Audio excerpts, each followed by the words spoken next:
ಬಂಧು ಭಗಿನಿಯರೇ, ಮಾಧ್ಯಮದ ಸ್ನೇಹಿತರೆ, ಬಹುಶಃ ವಿಡಿಯೋನ ನೋಡಿದ ಮೇಲೆ ನಾನು ಮಾತನಾಡೋದಕ್ಕೇನು ಉಳಿದಿಲ್ಲ, ಮಾತನಾಡೋ ಅಗತ್ಯನೂ ಇಲ್ಲ ಅಂತ ನನಗನ್ನಿಸ್ತಾ ಇದೆ. ಭಾಳ ದೊಡ್ಡ ಸಂಖ್ಯೆಯಲ್ಲಿ ನಮ್ಮೆಲ್ಲ ಸಂಸತ್ ಸದಸ್ಯರು, ಶಾಸಕರು, ಹಿರಿಯ ಮುಖಂಡರುಗಳು ನಾವಿಲ್ಲಿ ಸೇರಿದ್ದೇವೆ. ನಾನು ಒಂದೇ ಒಂದು ತಮ್ಮಲ್ಲಿ ವಿನಂತಿ ಮಾಡುವಂಥದ್ದು, ಮುಂದೆ ಬರುವಂಥ ವಿಧಾನಸಭಾ ಚುನಾವಣೆಯಲ್ಲಿ ನಮ್ಮ ಸ್ವಂತ ಶಕ್ತಿ ಮೇಲೆ ಕರ್ನಾಟಕದಲ್ಲಿ ಅಧಿಕಾರಕ್ಕೆ ಬಂದು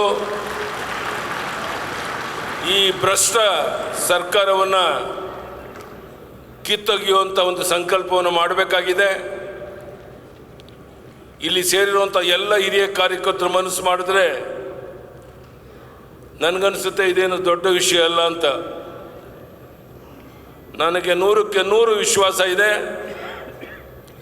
ಬರುವಂಥ ದಿವಸಗಳಲ್ಲಿ ಈ ಭ್ರಷ್ಟ ಸರ್ಕಾರವನ್ನು ಕಿತ್ತೊಗೆದು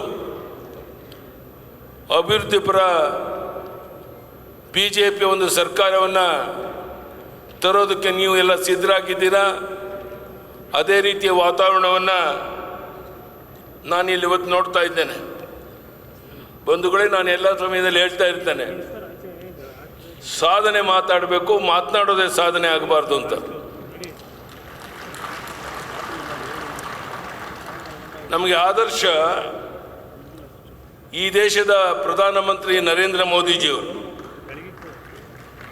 ನಾನು ನಿಮ್ಮನ್ನೇ ಕೇಳ್ತೇನೆ, ಯಾವುದಾದ್ರು ಒಂದು ದಿವಸ ಅವರು ವಿಶ್ರಾಂತಿ ಪಡೆದನ್ನು ಕೇಳಿದ್ದೀರೇನು? ಜಗತ್ತಿನ ಉದ್ದಗಲಕ್ಕೆ ಪ್ರವಾಸ ಮಾಡ್ತಾ ಭಾರತೀಯ ಜನತಾ ಪಾರ್ಟಿಯ ಒಂದು ವಿಚಾರಧಾರೆಗಳನ್ನು ಜಗತ್ತಿಗೆ ಪರಿಚಯಿಸ್ತಾ ಇಡೀ ವಿಶ್ವವೇ ಮೆಚ್ಚೋ ರೀತಿ ಕೆಲಸ ಮಾಡ್ತಿರೋಂಥ ನರೇಂದ್ರ ಮೋದಿ ಅಂತವರ ನಾಯಕತ್ವ ನಮಗೆ ಸಿಕ್ಕಿರಬೇಕಾದ್ರೆ ನನಗನ್ಸುತ್ತೆ ನಾವು ಅದಕ್ಕೆ ತಕ್ಕಂತೆ ಕೆಲಸ ಮಾಡಿದ್ರೆ ಈಗಾಗಲೇ ಜನ ಬೇಸತ್ತಿರುವಂಥ ಈ ಭ್ರಷ್ಟ ಕಾಂಗ್ರೆಸ್ ಸರ್ಕಾರವನ್ನು ಕಿತ್ತೊಗೆಯೋದಕ್ಕೆ ಯಾವುದೇ ಕಷ್ಟ ಆಗಲಿಕ್ಕಿಲ್ಲ ಅನ್ನುವಂಥದ್ದು ನನ್ನ ಭಾವನೆ. ಆ ದಿಕ್ಕಿನಲ್ಲಿ ನನಗೆ 85 ವರ್ಷ, ದೇವರ ದಯೆ ಇದ್ದರೆ ಇನ್ನೂ 5-6 ವರ್ಷ ಗಟ್ಟಿಯಾಗಿ ರಾಜ್ಯದಲ್ಲಿ ಓಡಾಡ್ಬೋದು ಅನ್ನೋ ವಿಶ್ವಾಸ ಇದೆ. ನೀವು ಎಲ್ಲಿ ಯಾವ ಸಮಯದಲ್ಲಿ ಎಲ್ಲಿಗೆ ಕರಿತೀರೋ ಅಲ್ಲಿಗೆ ಬರೋಕ್ಕೆ ನಾನು ಸಿದ್ಧ ಇದ್ದೇನೆ. ನಾವೆಲ್ಲರೂ ಒಟ್ಟಾಗಿ ಸೇರಿ ಈ ಭ್ರಷ್ಟ ಕಾಂಗ್ರೆಸ್ ಸರ್ಕಾರವನ್ನು ಕಿತ್ತೊಗೆಯುವಂಥ ಒಂದು ಸಂಕಲ್ಪ ನಿರ್ಧಾರವನ್ನು ಇಲ್ಲಿ ಮಾಡಿದ್ರೆ ನಾವಿಲ್ಲಿ ಸೇರೋದಕ್ಕೆ ಸಾರ್ಥಕ ಆಗುತ್ತೆ ಅಂತ ನಾನು ತಿಳ್ಕೊಂಡಿದ್ದೇನೆ. ಬಂಧುಗಳೇ, ಈಗಾಗಲೇ ಯಾರು ಕಾಂಟ್ರಾಕ್ಟ್ರು ಗುತ್ತಿಗೆದಾರರಿದ್ದಾರೆ ಅವರಿಗೆ 15-20 ಸಾವಿರ ಕೋಟಿಗೂ ಹೆಚ್ಚು ಬಿಲ್ ಬಂದಿಲ್ಲ ಅಂಥೇಳಿ ಅವರೇನು ಮುಂದೆ ಯಾವುದೇ ಕೆಲಸವನ್ನು ಮಾಡಲ್ಲ ಅಂಥೇಳಿ ಸರ್ಕಾರದ ವಿರುದ್ಧ ತಿರುಗಿ ಬಿದ್ದಿರೋದನ್ನು ನೀವು ನೋಡಿದ್ದೀರ. ಇಂಥ ಭ್ರಷ್ಟ ಸರ್ಕಾರವನ್ನು ಕಿತ್ತೊಗೆಯುವಂಥ ಒಂದು ಸಂಕಲ್ಪವನ್ನು ನಾವು ನೀವೆಲ್ಲ ಸೇರಿ ಮಾಡಬೇಕು ಅಂತ ವಿನಂತಿ ಮಾಡ್ತೇನೆ. 1974ರಲ್ಲಿ ಗ್ರಾಮ ರಾಜ್ಯ ಉಳಿಸಿ ರೈತರನ್ನು ರಕ್ಷಿಸಿ ಎಂದು ಘೋಷಣೆಯೊಂದಿಗೆ ಶಿವಮೊಗ್ಗದಿಂದ ಬೆಂಗಳೂರುವರೆಗೆ ಸಾವಿರಾರು ಜನ ಕಾರ್ಯಕರ್ತರ ಜೊತೆಗೆ ಸೇರಿ ಪಾದಯಾತ್ರೆ ಮಾಡೋದು ನೀವೆಲ್ಲ ಇದ್ದದ್ದು ನನಗೆ ನೆನಪಿದೆ. 1980ರಲ್ಲಿ ಜೀತ ಮುಕ್ತರ ಪರಿಹಾರಕ್ಕಾಗಿ ಶಿಕಾರಿಪುರದ BDO ಕಚೇರಿ ಮುಂದೆ 1 ತಿಂಗಳು ಕಾಲ ಹಗಲು ರಾತ್ರಿ ನಾನು ನಮ್ಮ ಕಾರ್ಯಕರ್ತರು ಧರಣಿ ಕುಂತದ್ದು ನಿಮಗೆಲ್ಲ ಗೊತ್ತಿರುವಂಥ ಸಂಗತಿ. 1987ರಲ್ಲಿ ಸೈಕಲ್ ಜಾಥಾ ಮುಖಾಂತರ ಶಿಕಾರಿಪುರ ತಾಲೂಕಿನಾದ್ಯಂತ ಓಡಾಟ ಮಾಡೋದು. ಈ ಸಮಯದಲ್ಲಿ ದಿವಂಗತ ಅನಂತಕುಮಾರ್ ಅವರನ್ನು ನೆನಪು ಮಾಡಿಕೊಳ್ಬೇಕು.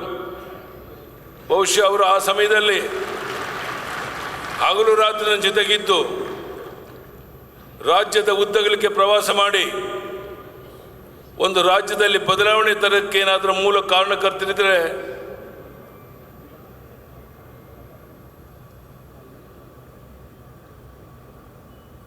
ದಿವಂಗತ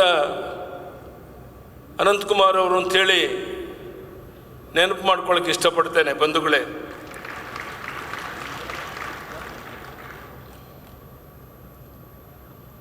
ಸಾವಿರದ 1998ರಲ್ಲಿ ತಲಕಾವೇರಿಯಿಂದ KRSವರೆಗೆ ರೈತ ಜಾಥಾ,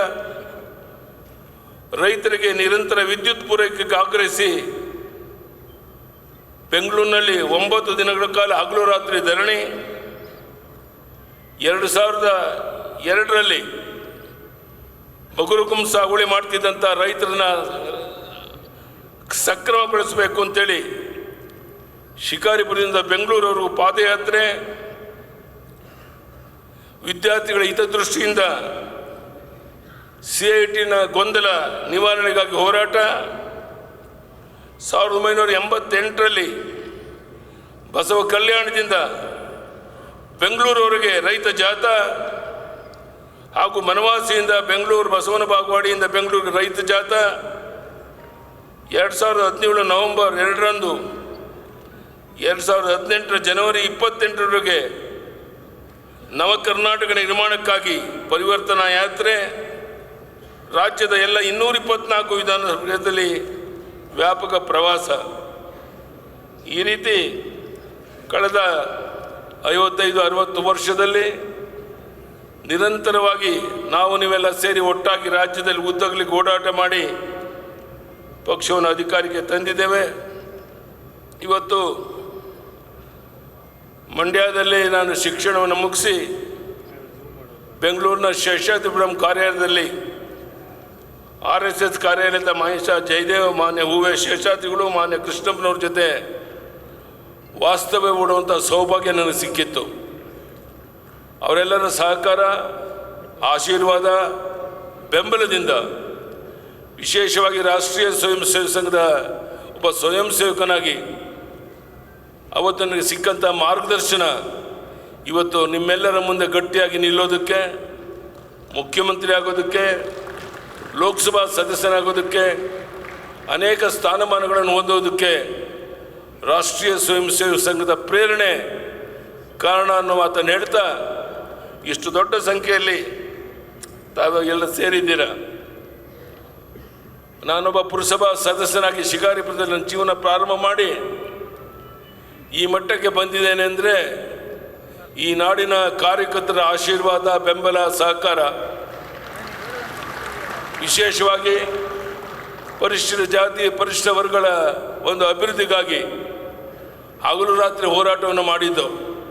ನಾನು ಮತ್ತೊಮ್ಮೆ ನಿಮ್ಗೆ ಹೇಳ್ತೇನೆ, ಇವತ್ತು ಪರಿಶಿಷ್ಟ ಜಾತಿ, ಪರಿಶಿಷ್ಟ ವರ್ಗಗಳ ಸಮಸ್ಯೆಗಳಿಗೆ ಸ್ಪಂದಿಸುವಂಥ ಯಾವುದೇ ಕೆಲಸ ಈ ಸರ್ಕಾರ ಮಾಡದೇ ಇರೋ ಸಂದರ್ಭದಲ್ಲಿ ಭ್ರಷ್ಟಾಚಾರದಲ್ಲಿ ಮುಳುಗಿರುವಂಥ ಈ ಸರ್ಕಾರವನ್ನು ಕಿತ್ತೊಗೆಯೋದಕ್ಕೆ ನಾವು ನೀವೆಲ್ಲ ಒಟ್ಟಾಗಿ ಹೋಗಬೇಕಾಗಿದೆ.